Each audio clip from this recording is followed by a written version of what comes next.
एचएलवी limited का ये share 12 रुपये 6 पैसे के ऊपर आ चुका है। तो वीडियो को पूरा देखिए, आपको सब कुछ समझ में आ जाएगा। और किसी भी स्टॉक की कंप्लीट इन्फॉर्मेशन आपको चाहिए तो कमेंट में उस स्टॉक का नाम लिख दीजिए, मैं उस पर भी वीडियो बना दूंगा। तो देखिए यहाँ पर इसका सबसे पहले एक बात मैं आपको बता देता हूँ कि यहाँ पर मैं सब कुछ रिसर्च करने के बाद ही वीडियो बनाता हूँ, तो वीडियो को पूरा देखिए। सबसे पहले इसका ऑल टाइम ओपन करते हैं, तो कैसे एनालाइज करना है वो भी मैं आपको बताऊंगा, तो वीडियो को पूरा देखिए। यहाँ पर इसकी प्राइस देखिए बहुत तेज़ी से बढ़ चुकी थी, लेकिन 63 रुपीज़ के ऊपर चली गई थी 2006 में। तो एक बात यहाँ पर याद रखने वाली है कि प्राइस यहाँ पर 2 रुपये के ऊपर थी 2002 में, बस इसको ही याद रख लेना है, क्योंकि 2 रुपये प्राइस थी 2002 में। उसके बाद प्राइस 50 रुपये से ऊपर चली गई और उसके बाद देखिए लगातार गिरावट आई है इसके अंदर, 3 रुपये पर आ चुका था 2020 में।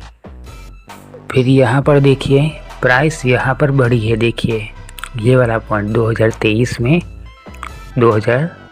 और उसके बाद 2024 की जुलाई तक 17 रुपये पर था, तो इसको ही याद रखना है।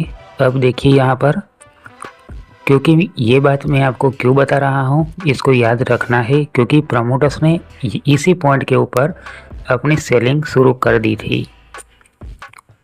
क्योंकि प्रमोटर्स यहाँ पर 2 रुपये पर थे, 2 रुपये पर तो होंगे, पहले से भी बहुत सारी होल्डिंग को सेल कर दिया, लेकिन यहाँ पर 23 रुपये 17 रुपये के ऊपर भी सेलिंग शुरू कर दी थी प्रमोटर्स ने और निकल गए हैं। तो अब लॉस होगा तो किसको होगा, कंपनी इतनी ही कंप्लीट चल रही थी तो फिर प्रमोटर्स ने भी होल्डिंग को क्यों सेल किया, इसको समझना ज़रूरी है। अगर फिर भी इसके अंदर इन्वेस्ट करोगे तो लॉस हो सकता है, क्योंकि देखिए वॉल्यूम तो अभी कंप्लीट है, लेकिन इसका फंडामेंटल 700 करोड़ इसकी मार्केट कैप है, लेकिन फिर भी प्रमोटर्स ने अपनी होल्डिंग को सेल किया है, तो ये नेगेटिव है। अगर प्रमोटर्स की होल्डिंग 50% होती तो ये कंप्लीट होता, लेकिन प्रमोटर्स की होल्डिंग कम है यहाँ पर, तो ये नेगेटिव है। पी रेशियो कंप्लीट है, कंपनी के ऊपर डेब्ट है, ये भी नेगेटिव, क्योंकि प्रमोटर्स अपनी होल्डिंग को सेल कर रहे हैं इसीलिए। अब यहाँ पर आरओई को देखें तो ये भी कम है। ईपीएस 32 पैसा, एक शेयर बाय करोगे तो एक साल के अंदर 32 पैसे का ही प्रॉफिट हो सकता है, तो ये भी नेगेटिव ही है। फेस वैल्यू 2 रुपये, तो ये भी नेगेटिव हो चुका। तो देखिए कि फंडामेंटल थोड़ा सा कंप्लीट लगता, लेकिन प्रमोटर्स की होल्डिंग यहाँ पर कम हो चुकी है।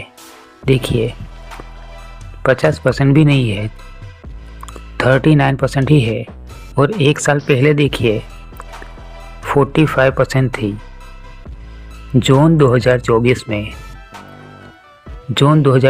में थी यहाँ पर होल्डिंग।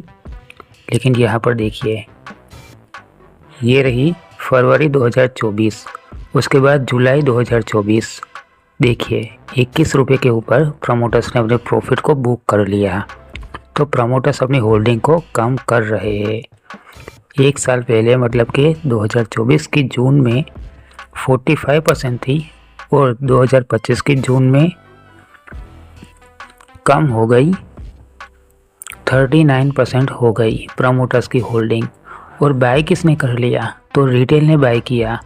यहाँ पर DII, FII या म्यूचुअल फंड का कोई भी इन्वेस्टमेंट नहीं हुआ, सिर्फ रिटेल ने इसको बाय किया, मतलब कि पब्लिक ने।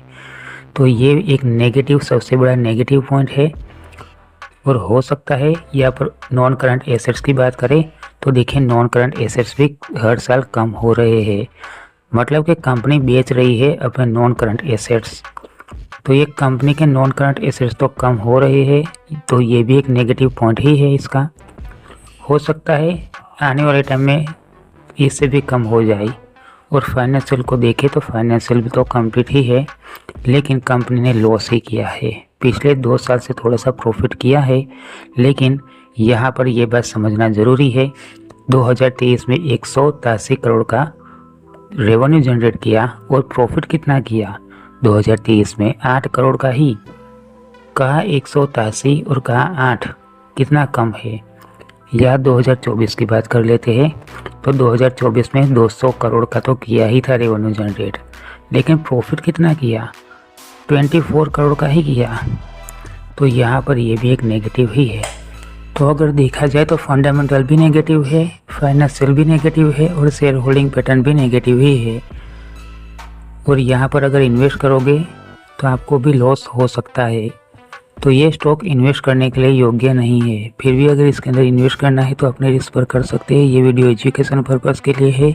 जो सही इन्फॉर्मेशन थी वो मैंने आपको बताई है।